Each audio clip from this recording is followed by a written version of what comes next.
Massachusetts lawmakers propose package of new drone rules. By DroneLife features editor Jim Magill. A package of 6 bills making their way through the Massachusetts legislature could have profound negative impacts on future drone operations in the Commonwealth, representatives of the commercial UAV industry say. Advocates and opponents of the proposed legislation made their opinions clear at a recent hearing by the legislature's Joint Committee on Transportation. The Massachusetts bills are part of a larger national trend, as state lawmakers across the country consider a variety of measures to regulate the operation of UAVs at a time when the commercial drone industry is looking forward to an explosive growth in drone operations. According to the FAA, since 2013, at least 44 states have enacted laws relating to UAS, addressing issues such as privacy, delivery of prison contraband, firefighting, law enforcement use of UAS, and UAS registration. Industry advocates largely oppose the Massachusetts bills as they are currently written, saying some of the proposed legislation prohibits activity already illegal under federal law and FAA regulations, while other bills would impose onerous land use restrictions that could hobble commercial drone operations. One of the bills was just a horrific bill, said Vic Moss, a drone industry veteran who serves as CEO and co-founder of Drone Service Provider Alliance. It tried to do all kinds of things that the FAA says you can't do. House Bill 3663, sponsored by State Rep.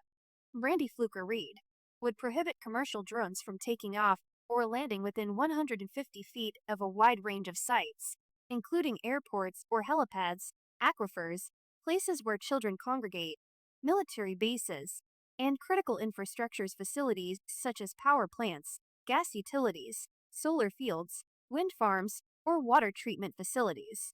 The bill, which has been referred to the legislature's Joint Committee on Transportation, would also prohibit commercial drones from taking off or landing within 100 feet of a public or private schools, churches, athletic events, concerts, or other events where crowds gather, playgrounds, or parks.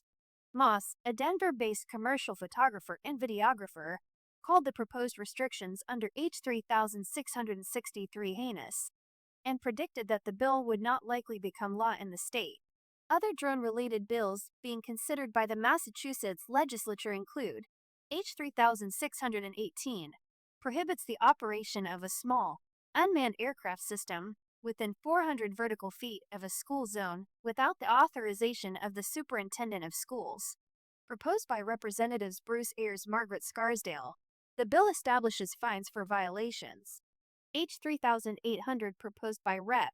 Marcus S. Vaughn, prohibits Chinese state-owned companies from selling or distributing drones in the Commonwealth.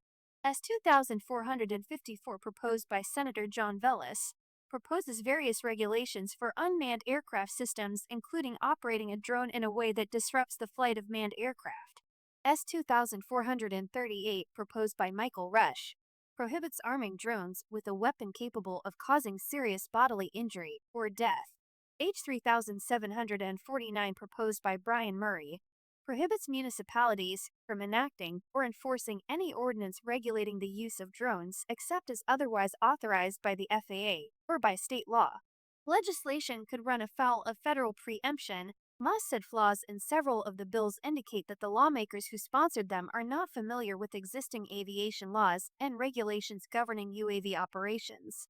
He said that some of the pending legislation, should it become law, would likely be struck down by the courts as being preempted by federal law.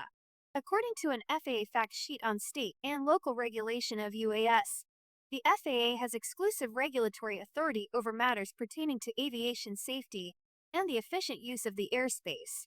States and local governments are prohibited from regulating in the fields of aviation safety or airspace efficiency, but may establish drone-related regulations outside those specific areas.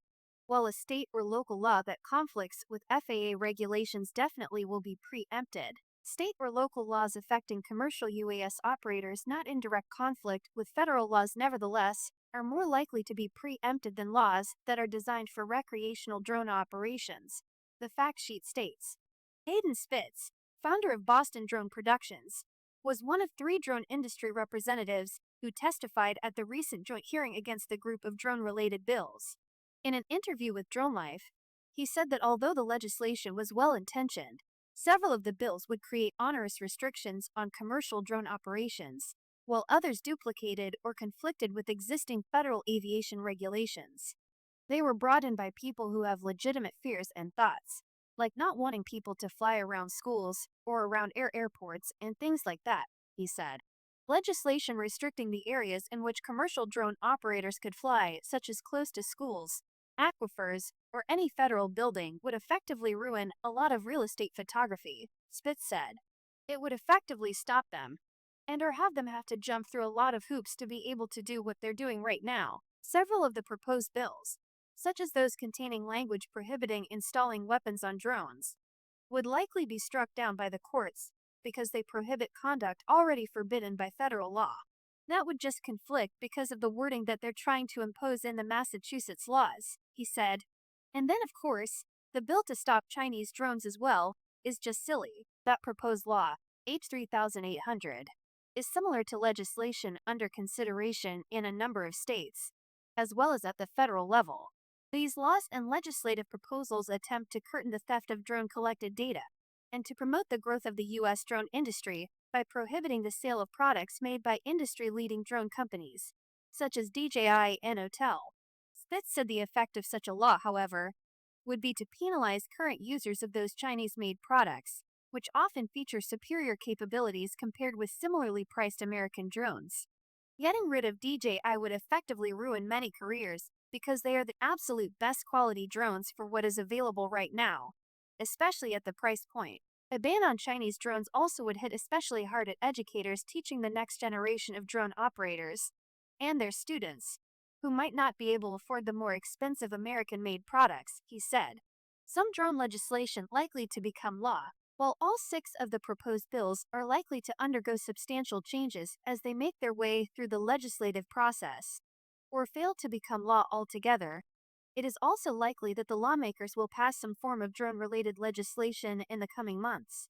Velis, whose proposal seeks to craft a comprehensive set of drone regulations for the state, said his bill is not about stifling innovation of the drone industry. It's about ensuring that as drone technology evolves, it does so with responsibility and safeguards, he said in an email statement to DroneLife. We regulate cars. We regulate aircraft. We must do the same for drones to protect public safety and personal privacy. An Army veteran, Velis has said he first became aware of the potential danger imposed by drones operated by malicious actors while serving in Afghanistan. As the current chairman of the legislature's Joint Committee on Veteran and Federal Affairs, he said his proposed legislation is designed to protect the U.S. homeland from similar hazards. Drones are powerful tools that are rapidly transforming our airspace and have enormous potential, from inspecting infrastructure to assisting in emergency response, Velis said. However, that potential comes with risk, and right now, our Commonwealth's laws have not kept pace with the technology.